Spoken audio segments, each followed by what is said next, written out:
Hi friends, నమస్తే. Welcome to my channel అక్క చేతి వంట. మీరందరూ బాగుండాలని దేవుని మనస్ఫూర్తిగా ప్రార్థిస్తున్నాను. ఈరోజు నేను చేయబోతున్న రెసిపీ దోసకాయ పప్పు. దానికి కావాల్సిన పదార్థాలు: దోసకాయ అయితే ఒకటి తీసుకున్నాను, అయితే దీంట్లో హాఫ్ మాత్రమే వేస్తానండి. టమోటాలు 3 తీసుకున్నాను, పచ్చిమిర్చి మరియు ఒక 15 దాకా నేను తీసుకున్నానండి. అలాగే ఆనియన్ ఒకటి తీసుకున్నాను, కందిపప్పు చూడండి ఒక 3/4 కప్పు తీసుకున్నాను, కరివేపాకు. చేసే ప్రాసెస్లోకి వెళ్దామండి. ముందుగా అయితే పప్పు అయితే కడిగి నానబెట్టేసుకుందాం. నేనైతే నానబెట్టేస్తున్నానండి. చూడండి, ఒక 15 మినిట్స్ ముందే కడిగి శుభ్రంగా ఒక 3 టైమ్స్ కడిగి నానబెట్టేసాను. ఈ దోసకాయ మరి ఆనియన్స్ అన్నీ కట్ చేసి మనం అందులో వేసేసుకుందామండి. పిల్లలతో శుభ్రంగా దీన్ని తీసేసి కట్ చేసేసి టమోటాలు అన్నీ వేసేసుకుందాం. చూడండి ఫ్రెండ్స్, ఇట్లాగా టమోటాలు అయితే పెద్ద పెద్ద సైజులే నేను కట్ చేసేసాను, ఎందుకంటే మనం కుక్కర్లో వేస్తాం కదా, త్వరగా కుక్ అయిపోద్ది. అలాగే పచ్చిమిర్చి కూడా 2 సగాలుగా చుంచేసాను, ఆనియన్స్ కట్ చేసానండి. చూడండి, ఇందులో అయితే నేను ఇది వేస్తున్నాను, ఇది పక్కకు తీసేస్తున్నాను. ఎక్కువ మంది మన ఇంట్లో పర్సన్స్ ఉంటే దాన్ని బట్టి మనము దోసకాయ పప్పు వేసుకోవాలండి. మేము తక్కువగా ఉన్నాం కాబట్టి మరి తక్కువగానే నేను వేస్తున్నాను. ఈ దోసకాయ కూడా మనం కట్ చేసేస్తాం. ఈ లోపల ఇవన్నీ కూడా మనం పప్పులో వేసేద్దామండి. పప్పులో అయితే నేను సగం మాత్రమే ఆనియన్స్ వేస్తున్నాను, ఎందుకంటే పోపు కావాలి కదా. టమాటాలు వేసేస్తున్నానండి, పచ్చిమిర్చి కూడా వేసేస్తున్నాను.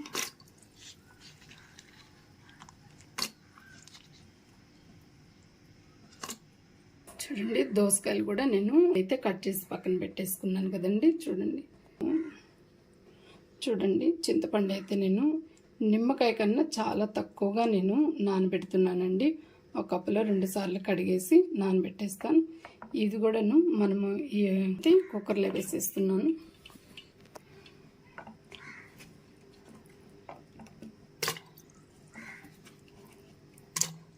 దోసకాయ పప్పు చాలా బాగుంటుందండి. ఫస్ట్ టైం మన ఛానల్ కానీ చూస్తున్నట్లయితే లైక్ చేయండి ఫ్రెండ్స్, షేర్ చేయండి. నేను ఎందుకంటే చింతపండు దీంట్లో వేయట్లేదు, తగినంత పసుపు వేస్తున్నాను. మరి అది నానబెట్టి కొద్దిగా జ్యూస్ తీసేసి ఇందులో పోస్తే చాలా బాగుంటుంది. ఇప్పుడు మనం మూత పెట్టేసేసి మనం కుక్ చేసేద్దామండి, ఉడకబెడదాం. ఒక 2-3 విజిల్లు వచ్చేదాకా మనం ఉడకబెడదాం, ఎందుకంటే బాగా మెత్తగా ఉడికిపోవాలి మనకి. దోసకాయ పప్పుకైతే పచ్చిమిర్చి చాలా బాగుంటుందండి. మీకు ఇష్టం లేకపోతే స్కిప్ చేసేసి ఎండుమిర్చి అయినా మీరు వేసేసుకోవచ్చు. ఇలాగ మనము కుక్కర్కి మూత పెట్టేద్దామండి. విజిల్ కూడా పెట్టేస్తున్నామండి. స్టవ్ వెలిగిద్దాం. నాకు ఒక చేత్తో నేను వీడియో తీస్తున్నాను, ఒక చేత్తో నేను వంట చేస్తున్నానండి. అన్నీ రెడీ చేసుకున్నాను. నాకు స్టాండ్ అయితే ఇరిగిపోయింది, తీసుకోవాలి. అందుకని ఫ్రెండ్స్, కొద్దిగా వీడియో మీకు ఇబ్బందిగా ఉంటే ఏమనుకోబాకండి. ఇలా మనకు ఒక 3 విజిల్లు వచ్చేంత వరకు ఒక మీడియం ఫ్లేమ్లో కుక్ చేసేసుకుందామండి. ఈ లోపల ఈ ఆనియన్స్ ఒక ప్లేట్లోకి తీసేసుకుందాం. మనం పోపుకి రెడీ చేసేసుకుందామండి.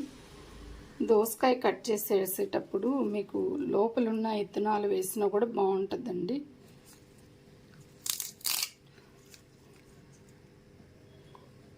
వెల్లుల్లి కూడా మనం చితక్కొట్టి ఒక 4-5 పక్కన పెడదామండి. చింతపండు కూడా నేను కడిగి నానేసేస్తున్నాను, దీన్ని అయితే జ్యూస్ తీసి పక్కన పెడదాం. వెల్లుల్లి కూడా చితక్కొట్టి పక్కన పెట్టాను. పోపు దినుసులన్నీ కూడా ఒక కప్పులో వేసేసుకుందామండి. చూడండి, మినపప్పు అయితే నేను ఒక 1/2 స్పూను, జీలకర్ర 1/2 స్పూను, ఆవాలు ఒక 1/2 స్పూన్ తీసేసుకున్నానండి. ఇది కూడా మనం పక్కన పెట్టేసుకున్నాం. 2 ఎండుమిర్చి కూడా దీంట్లోనే పెట్టేద్దామండి. 2 ఎండుమిర్చి మరి ఇందులో పెట్టేసాను. మనకి పప్పు ఉడికిపోయిన తర్వాత తాలింపు పెట్టేద్దామండి. సో నేను చింతపండు అంతా కూడా పిసికి ఇందులో పోసేసానండి. చూడండి ఎంత పిప్పు వచ్చిందో. మరి ఇదంతా మనకి పప్పులో ఉండిపోతుందని నేను ఇలా చేశాను. మీకు నచ్చితే ఇలాగే వేసుకోండి, లేదంటే స్కిప్ చేసేసి చింతపండు కూడా అందులో వేసేసుకోవచ్చండి. మనం పోపుకంతా కూడా మరి రెడీ చేసి పెట్టేసుకున్నాం. మనకి పప్పు ఉడకంగానే మనం తాలింపు పెట్టేద్దాం ఫ్రెండ్స్.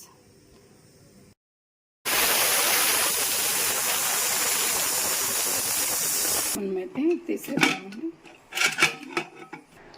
చూస్తారా మనకి ఎంత బాగా ఉడికిపోయిందో పప్పు.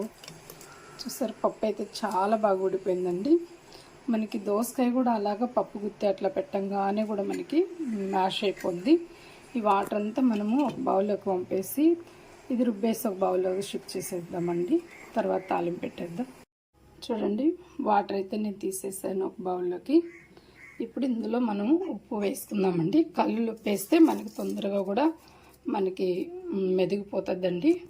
ఇప్పుడు మనం పప్పు గుత్తితో మనం ఇలాగా రుబ్బేసుకుందాం.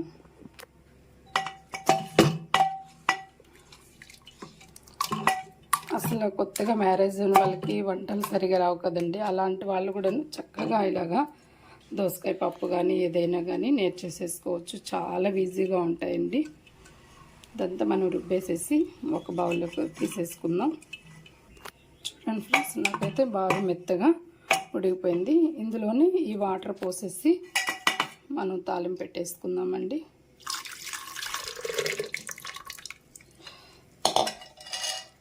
చూడండి, అంతైతే నేను రుబ్బేసేసి వాటర్ కూడా పోసేసుకున్నాను.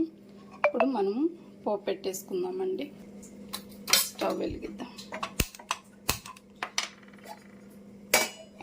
కడాయి పెట్టేద్దామండి. ఇందులో తగినంత ఆయిల్ వేసుకుందాం. ఇందులో మనం తగినంత ఆయిల్ వేస్తామండి. ఒక 3 టేబుల్ స్పూన్ మాత్రమే ఆయిల్ వేసుకుందాం. పప్పుకి ఎక్కువగా అవసరం లేదండి ఆయిల్.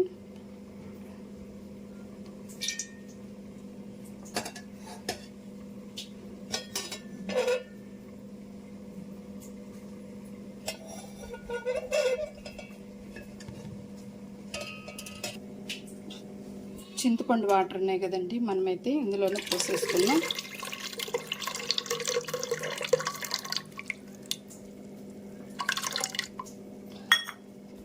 ఎందుకనంటే ఇందులోనే వేసేసిన తర్వాత మనం తాలింపు పెట్టినప్పుడు బాగా ఉడికిపోతుందండి. చింతపండు కూడాను చాలా బాగుంటుంది. మనకి ఆయిల్ వేడెక్కిందండి. ఇందులో మనము వెల్లుల్లిపాయలు వేద్దాం. అలాగే 2 ఎండుమిర్చి కూడా మనం వేసేద్దాము.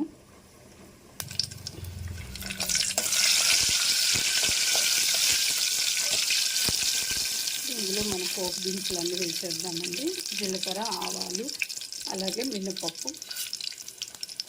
ఇది కొద్దిగా మనకి వేగిన తర్వాత ఆనియన్స్ వేసేద్దాం. నాకు స్టాండ్ లేని దానివల్ల నాకైతే చాలా వీడియోస్కి ఇబ్బంది అయిపోయిందండి. చేత్తో పట్టుకొని నేను తీస్తున్నాను. చూడండి, ఇందులో నేను ఆనియన్స్ వేస్తున్నాను. అయిపోవాలి. మనకి బ్రౌన్ కలర్ వచ్చేంత వరకు మనం ఆనియన్స్ వేగిపోతే కరివేపాకు వేసేస్తున్నాను నేను. అసలు దోసకాయ పప్పులో మరి మన పచ్చిమిర్చి వేసి చేస్తే టేస్ట్ అనేది చాలా బాగుంటుందండి. చాలా టేస్ట్ కూడా మంచి రుచి అనిపిస్తుంది. మంచి కలరు వచ్చేస్తుంది. ఆనియన్స్ అయితే ఆనియన్స్ వేగితేనే దాని టేస్ట్ అనేది బాగుంటుందండి. అంత మంచి రుచి అనిపిస్తుంది, అనేది బాగుంటుంది. ఇందులో ఇంగువ కూడా వేసుకోవచ్చు. అయితే నేనైతే వేస్తున్నానండి. మీకు నచ్చితే వేసుకోండి, లేదంటే స్కిప్ చేయండి. తగినంత ఇంగువ పొడి అయితే వేస్తున్నానండి నేను. మంచి టేస్ట్ అనిపిస్తుంది, బాగుంటుందండి.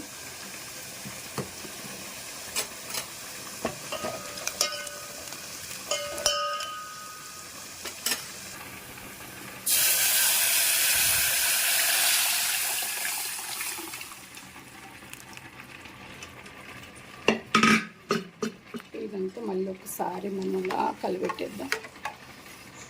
ఒకసారి కారము, ఉప్పు అన్నీ మీరు ఇప్పుడు చూసుకోండి.